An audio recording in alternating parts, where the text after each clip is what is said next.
Amigos e companheiras de ideais espiritistas, estamos aqui nesta quarta-feira quente, agradável, para darmos prosseguimento ao estudo de O Livro dos Espíritos, iluminando os nossos passos, iluminando a nossa vida, porque esse livro dispõe de tudo aquilo que é necessário para que possamos progredir em nossa existência com sabedoria, com amor. Então, nós estamos projetando nesta tela inicial o que nós vamos estudar hoje. É no capítulo 9, que é um capítulo longo, e agora nós estamos estudando a intervenção dos espíritos no mundo corpóreo, o poder oculto, talismãs e feiticeiros.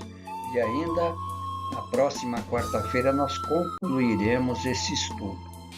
Então, nesse slide, nós estamos projetando um ensinamento de Emmanuel, uma frase fantástica que ele deixou para nós, onde ele escreveu que a maior caridade que podemos fazer pela doutrina espírita é a sua divulgação.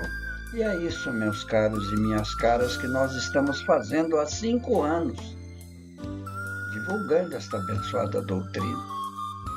Então vamos seguir. Na pergunta 551, saber Kardec se um homem mau, com o auxílio de um mau espírito, que lhe for devotado, pode fazer mal ao seu próximo? Respondem tranquilamente aos espíritos que não, porque Deus não vai permitir. Não vai permitir porque ninguém pode ter essa faculdade de prejudicar o próximo. Pode ser maldoso, perverso, o que for, mas não é possível que criaturas maldosas se utilizem de algum poder oculto para fazer mal ao próximo, porque Deus não vai permitir. Na 552, que pensar da crença do poder de enfeitiçar que certas pessoas teriam? Respondem os espíritos. Algumas pessoas têm um poder magnético muito grande. Nós vamos ler toda a frase e depois responderemos. Vamos dar algumas explicações. Então, elas têm um poder magnético muito grande, do qual podem fazer mau uso, se o seu próprio espírito for mau. Nesse caso, poderão ser secundadas por maus espíritos, mas não acrediteis nesse pretenso poder mágico que só existe na imaginação das pessoas supersticiosas, ignorantes das verdadeiras leis da natureza. Os fatos que citam são fatos naturais mal observados e, sobretudo, mal compreendidos. Então vejam só, meus amigos e minhas amigas, qual é esse poder magnético? Esse poder magnético nada mais é do que a faculdade mediúnica que muitas pessoas têm e nem imaginam que são médiuns. Então, muitas têm em alta intensidade essa faculdade e, claro, dependendo da sua orientação moral, espiritual, essa pessoa pode ser má e pode querer fazer mau uso dessa sua faculdade se o próprio espírito dessa pessoa é um espírito maldoso. Então ele pode querer provocar danos numa pessoa que ele tem como inimigo, uma pessoa inimiga. Nesse caso, poderão ser secundadas essas pessoas ignorantes por maus espíritos. Por quê? Porque é o pensamento que atrai. Então, este indivíduo ele está com o pensamento premeditado para prejudicar alguma pessoa. E ele recebe o auxílio de espíritos mais ignorantes e perversos ainda, que vão ajudá-lo nesse intento de prejudicar o semelhante, o seu próximo. Mas não acrediteis, dizem os espíritos superiores, nesse pretenso poder mágico que só existe na imaginação das pessoas supersticiosas e ignorantes das verdadeiras leis da natureza. É verdade, pessoal, existe tanta gente de boa fé, não é? Que tem na imaginação, não é? E pessoas que assim pensam que são supersticiosas, são crentes nesse poder mágico que na verdade não existe para ninguém. O que existe é uma mediunidade que pode ser bem ou mal empregada, não é? E que aquele vai receber de acordo com aquilo que ele pretende fazer na vida. Se ele for um indivíduo bom, daí sim, ele será secundado pelos bons espíritos. E se for um indivíduo mau, será também orientado pelos maus espíritos e cada um receberá, na medida dos bons bens praticados ou dos males praticados. Porque o próprio Jesus afirmou que a semeadura é livre, mas a colheita é obrigatória. Portanto, se nós plantarmos o bem, receberemos o bem. E se plantarmos o mal, o que é que a gente pode esperar? Temos que receber o mal. Portanto, muitos fatos existentes sobre feitiçaria, tudo isso é fruto de pessoas ignorantes que foram imaginando e levando para frente isso e cai no folclore, né, das pessoas, das comunidades, das nações até. Aqui no Brasil nós não temos Saci Pererê, Mula Sem Cabeça e outros tantos fatores próprios da cultura popular e simples do povo brasileiro, e no mundo todo tem isso. Vamos em frente. Na questão 553, quis saber Kardec qual pode ser o efeito de fórmulas e práticas com as quais certas pessoas pretendem dispor da vontade dos espíritos. Vejam, meus caros, se isto é possível. Então responde os espíritos superiores, ou de as tornar ridículas se são de boa fé. Então, pessoas de boa fé muitas vezes pretendem, não é, usar desses tais efeitos e fórmulas, etc. Se são pessoas de boa fé. Agora, se são pessoas de má fé, criaturas maldosas, são tratantes, dizem os espíritos, que merecem castigo. E o castigo não é de Deus, não, porque Deus não castiga. Eles próprios se castigam, atraindo entidades infelizes que vão prejudicar a ele e a própria família. Todas as fórmulas que existem por aí são charlatanices. Não existe nada que possa, uma palavra sacramental, nenhum signo cabalístico, nenhum talismã que tenha qualquer ação sobre os espíritos, porque eles são atraídos pelo pensamento e não pelas coisas materiais. Está aí a razão de tudo. Então, se nós pensamos no bem, atraímos o bem, não há dúvida nenhuma, porque os espíritos amigos, eles amam o bem e querem nos ajudar. Portanto, não vamos atrás de talismãs, de fórmulas prontas, como nós colocamos aqui. Tem tratados, pessoal, até de magia prática, tratados elementares para quem quer começar. Isso aí é tudo uma teoria de alguém que está ganhando dinheiro à custa daqueles ignorantes de boa fé e até daqueles de má fé. Continuando, 553A. Certos espíritos não ditaram algumas vezes fórmulas cabalísticas? Sim, é claro. É só você entrar em contato com sendo médium e atraindo espíritos perversos, eles vão te dar fórmulas cabalísticas desde que você queira praticar alguma coisa. Compreende? Então, eles vão, olha, adote tal signo, faça isso, faça aquilo, palavras bizarras. Não tem até aquela história do mágico que diz assim, abracadabra, uma fórmula mágica, né, para provocar um fato extraordinário. Ou aqueles que vos prescrevem certos atos com a ajuda da qual fazeis aquilo que chamais conjuração. Mas ficai bem seguros que são espíritos que zombam de vós e abusam da vossa credulidade. Real, pessoal, é verdade isso. Lembro de um exemplo muito interessante de uma pessoa, não é, que tem a mediunidade, o tal do carisma, e que, percebendo esse detalhe, mas sem nenhuma orientação espírita, especialmente, ele começou a entrar em contato com os espíritos, querendo enriquecer de alguma forma. Então ele disse, se eu conseguisse achar um tesouro.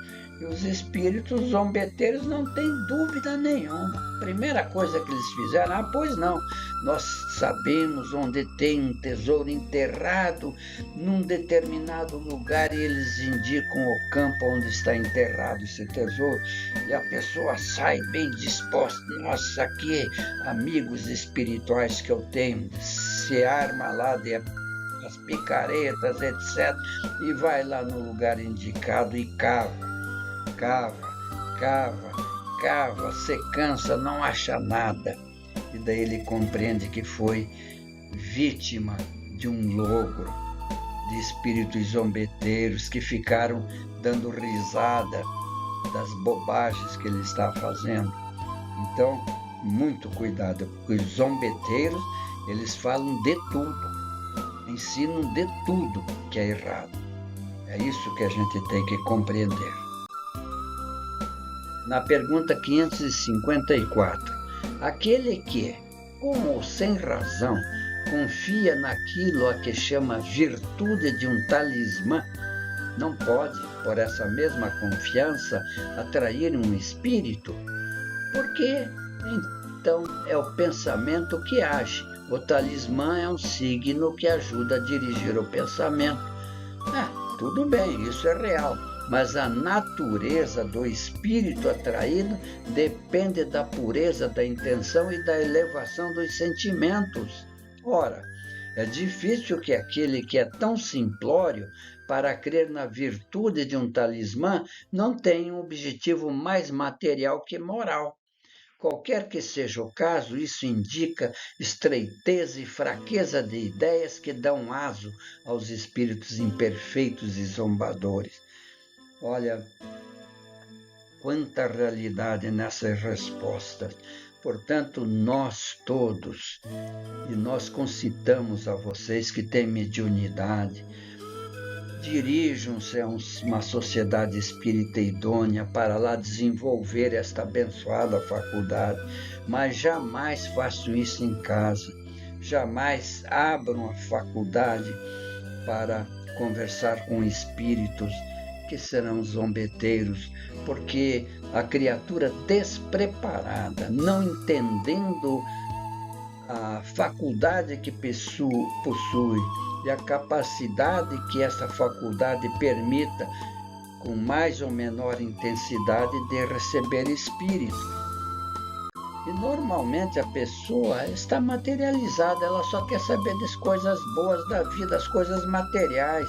Se esquece das coisas morais, espirituais que elevam e que atraem os bons espíritos. Então, ela acaba caindo nesses contos que eu falei para vocês, busca de tesouros. Ou então, olha, você vai ganhar na Mega Sena. Pode jogar tais e tais números que você ganha mesmo, mas você tem que jogar mais. E faz ele apostar uma quantia absurda que ele não poderia. E resultado, perde mesmo. Você não tem dúvida. E então ele acaba até perdendo material, perdendo dinheiro que ele não poderia perder. Portanto, nunca se deixar envolver por espíritos maldosos, zombeteiros, que querem dar risada. E eles dão risada mesmo, pessoal. Quando eles veem, olha aquele ignorante lá, eu dei tais e tais números para ele jogar muito forte. E ele vai e jogou e perdeu tudo. Bem feito, dizem os espíritos. Prosseguindo, 555 é a questão agora. Que sentido se deve dar ao qualificativo de feiticeiro? E aqui nós colocamos, antes que eu esqueça, o poder do talismã. Então, aqueles talismãs, tem pessoas que usam aquelas correntes enormes, um pé de coelho, enfim, figuras, medalhas. Isso não atrai nada, isso não tem valor nenhum, a não ser valor material, mas espiritual não tem nenhum. Então responde os espíritos: esses a que chamais feiticeiros são pessoas quando de boa fé, que possuem certas faculdades, como o poder magnético ou a dupla vista, ou seja, a mediunidade.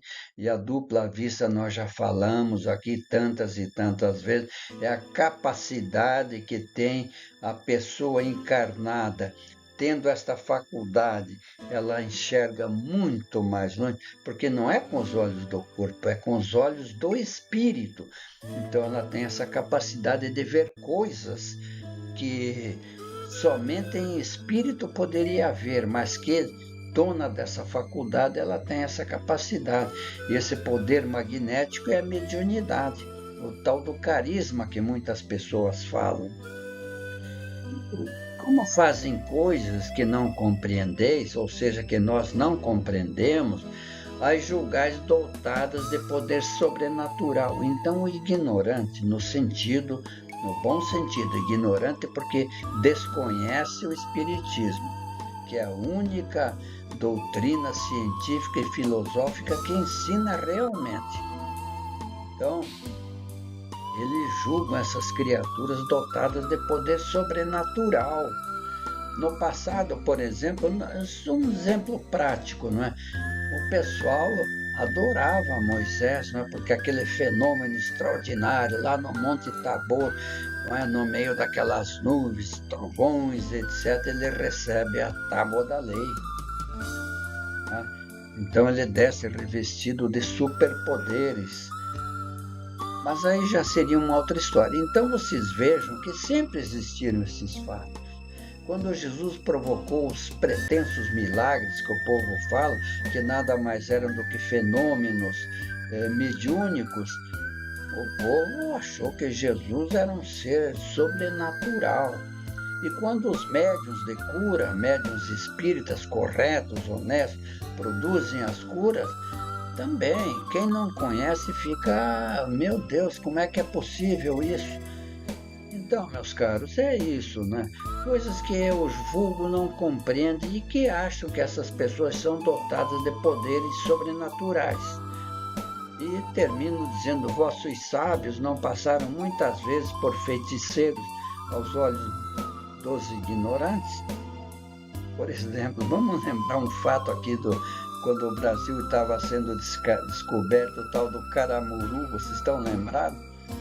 Ele estava para ser aprisionado pelos índios, quando ele, com o arcabuz do lado, não sabemos se foi acidental, ele disparou, não é um tiro. Nossa, os silvícolas se ajoelharam aos pés dele como sendo o deus do fogo. Por quê? Porque entendiam que aquilo era uma arma que bastava acionar o gatilho e ela disparava e produziu naquele momento fagulhas na chama. Então, pessoal, é isso aí. Vamos seguir? Vamos falar alguma coisa sobre esses tais mágicos ou ilusionistas. Sim, esse pessoal existe, claro, e realizam truques de palco e ilusionismo. Como não? Eu já participei, eu já vi coisas fantásticas realizadas. Eu fui, certa ocasião, num lugar onde uma mulher ficava numa jaula e, por um efeito, um jogo de luzes, Aos poucos ela ia se transformando num monstro, num enorme gorila. Então, é um jogo. Os ilusionistas, prestidigitadores, eles usam muito esses truques. São habilidades manuais, usam também um pouco de ciência, psicologia e artimanhas para criar a ilusão de que estão quebrando as leis da física, mas sem poderes sobrenaturais. Feiticeiro, olha, nós podemos citar, por exemplo, aquele grande exibicionista que fez coisas incríveis com a sua capacidade de ilusionismo. E o pior é que me fugiu o nome dele agora. Mas vamos em frente. Então esses feiticeiros, esses magos e bruxos praticantes da chamada magia negra, historicamente em muitas culturas ao redor do mundo, sempre existiram pessoas que alegavam ter poderes especiais, como xamãs, curandeiros e benzedeiras, que utilizavam conhecimentos de ervas, de determinados rituais e muitas vezes o poder da sugestão e da mente. Isso é perfeitamente possível, por que não? As curandeiras, não é que muito boa fé, elas procuravam ajudar e como procuravam ajudar, poderiam receber muito bem a atuação dos bons espíritos que também se interessam em ajudar. Agora, a magia real, sobrenatural, a ciência moderna não encontrou até hoje evidência que comprove a existência de poderes sobrenaturais ou mágicos, no sentido de desafiar as leis naturais, como voar, lançar feitiços de verdade ou controlar a mente de outras pessoas de forma mística. Fenômenos que parecem mágicos muitas vezes têm explicações lógicas ou científicas. E pessoal, os espíritos me sopraram agora. Esse mágico formidável que deixou o mundo, nossa, chocado com o que ele fazia, era o Houdini. Pessoal, se vocês leem os livros sobre ele, esse homem era uma coisa incrível. Vamos em frente para concluir. Como sempre, nós concluímos com a nossa mensagem evangélica. Simples, pequena, curta, mas que tem um teor moral, emocional, comovente muito grande. É, como sempre, o nosso querido e inesquecível Chico Xavier. Abençoemos aqueles que se preocupam conosco, que nos amam, que nos atendem às necessidades. Valorizemos o amigo que nos socorre, que se interessa por nós, que nos escreve, que nos telefona para saber como estamos indo. A amizade é uma dádiva de Deus. Mais tarde, haveremos de sentir falta daqueles que não nos deixam experimentar solidão. Olha, pessoal, só podia sair do nosso Chico Xavier, essa iluminada criatura. Então, meus amigos e minhas amigas, muito obrigado pela assistência. Nós encerramos pedindo que vocês se inscrevam em nosso canal Rui Espiritismo. Nós estamos lá no YouTube, eu posto também essa mesma mensagem no Facebook, no Instagram, no antigo Twitter. Então, fazendo isso, vocês estão colaborando para que essas notícias espíritas e espirituais cheguem a mais pessoas. Agradeço de coração e até uma próxima quarta-feira, se Deus assim quiser. Até lá.